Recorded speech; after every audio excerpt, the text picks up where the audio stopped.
Hey guys, it's Brian and Nick from Zona Camp and Hike, and today we're just kind of going over the aftermath of the Arizona Trail Passage 3 and just reflecting on it about what somebody would want to know. We're going to section by section go through the Arizona Trail. We recorded the Arizona Trail Passage 3 and we had an older kind of cheapo camera, but now we've upgraded, so make sure to subscribe because the video quality is going to get phenomenally better. If you love camping and hiking, go ahead and smash that thumbs up button. We're going to get right into it. Passage 3 was Canela Hills. Canela Hills? That's where our starting point was. And we picked that one for a couple different reasons. As we're progressively getting through this, we're not doing it as a through hike, we're doing it as a section hike. And the nice thing about doing it as a section hike is we can, again, reflect part by part, piece by piece.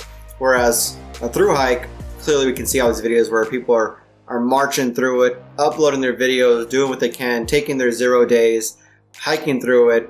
They just look like they've been beaten down, and then celebrate their, each passage they get through.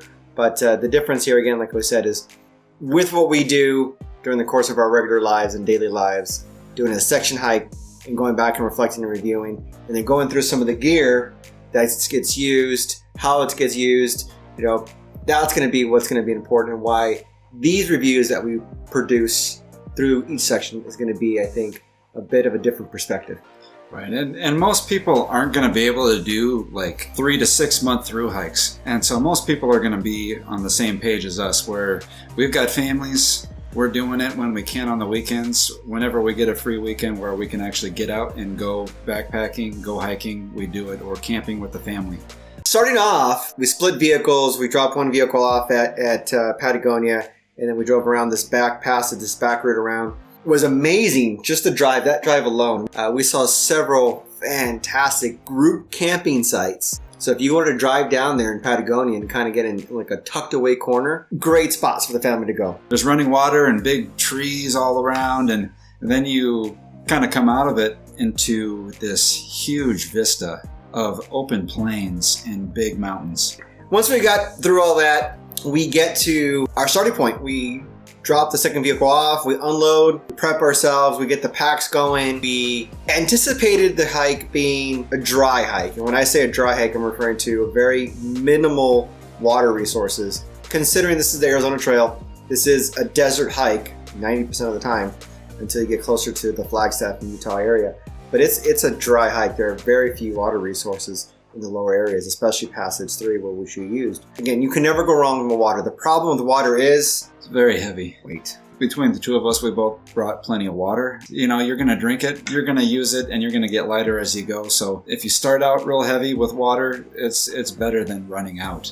You don't want to run out of water. That's the worst thing that you can do, is you have to make sure that you know that you can either refill with water or you're going to have enough to get through whatever the circumstances.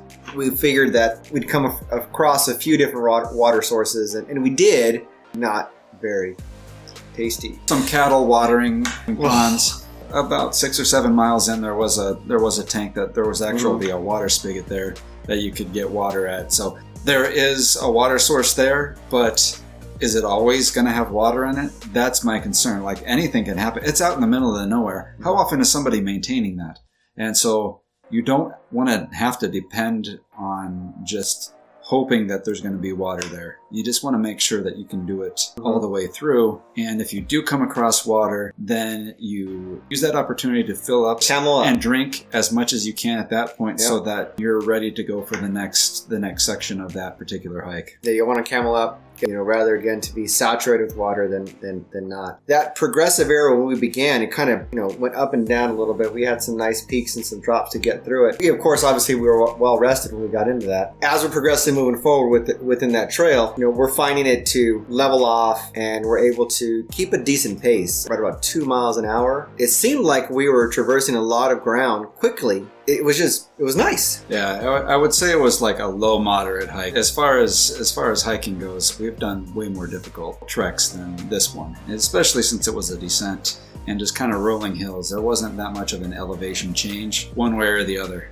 We got to the 8 mile marker, and I thought, my gosh, we're going fast, and got to the 8 mile marker, I'm thinking, all right, we can do this. We can probably get Right. 16 miles done in one day. I was like, yeah. Then came mile 10.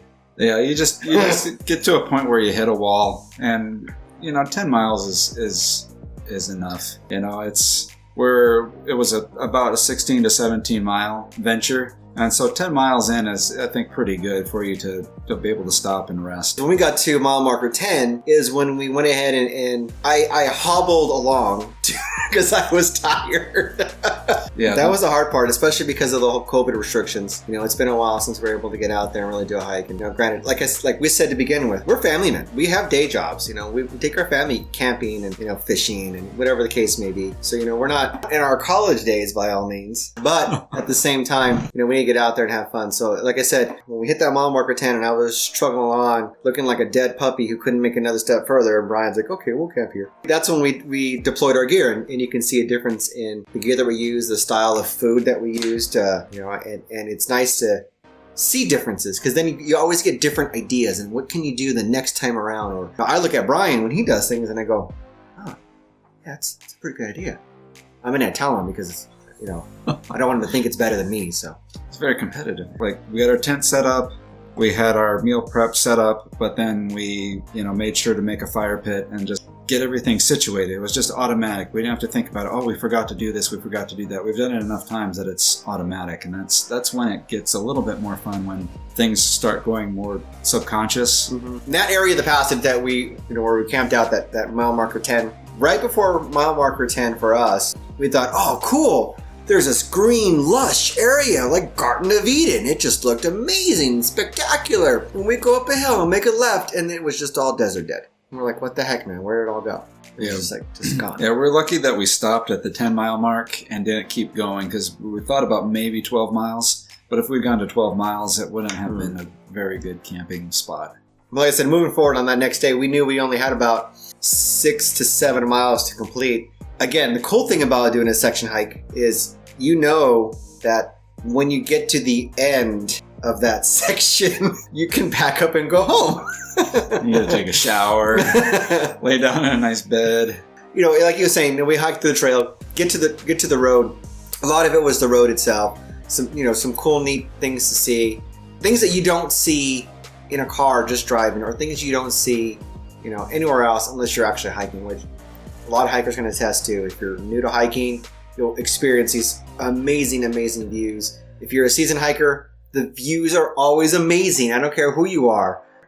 The views are always amazing. There's lots of rolling hills, and there's a lot of cows. There's cows everywhere. How did I forget about the cows? There's just cows everywhere. Yeah. And it's kind of interesting, because you're walking on the trail, and all of a sudden there's like 20 cows. They just look at you, and if you're not an idiot, they're not going to come after you. We didn't see any. So how did we make it? Because we know I'm an idiot. Pass 3 was great. Granted, I was exhausted. That just comes with not being out there for so long. When you got in the truck and we split vehicles finally, and you were driving home, what were your thoughts? I was just happy to sit down.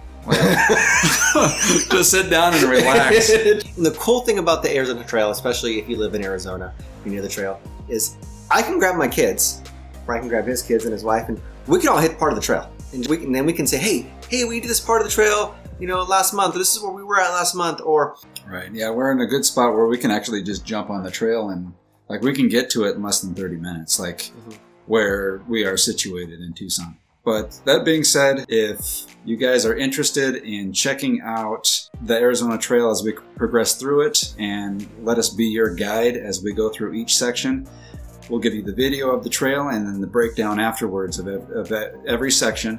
So you want to make sure to subscribe for that. And hey, if you're interested in getting into the backpacking game, hit that thumbs up button and follow us along, and we're happy to share everything that we've learned with you. Every time if something changes in our gear loadouts, gear information, or data that we come across, we'll throw one together as well. We'll have a gear loadout with that, so you can review everything that was put previously, changed, or added. You can click on it, find out if you like it. Who knows? Maybe it's in your budget and you just might pick it up. Right on. Hey guys, thanks for watching. All right, well, I'm Nick again. And I'm Brian. Have a great day.